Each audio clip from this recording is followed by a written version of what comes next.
High বন্ধুরা, দেখতে পাচ্ছ সুরবানি নতুন গোডাউন। আর একটা মাল বাড়িতে আছে, এটা নতুন গোডাউন। এটা ভাড়া থেকে এসেছিলো, তাবা থেকে এখানে ঢুকেছিলাম। আর যে 3:30 আসছে,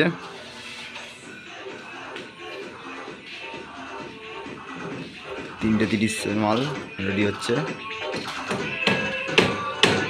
3:30 এবং 16 কাজ চলছে।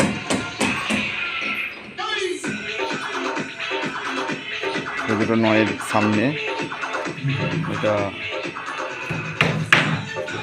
4টে 9-এর পেছন, এবং এখানে টাকচার করা হবে।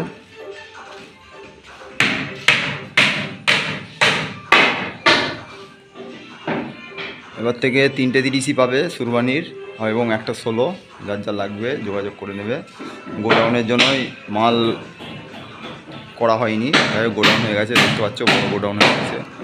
এর জন্য মাল এখন বাড়ানো হলো।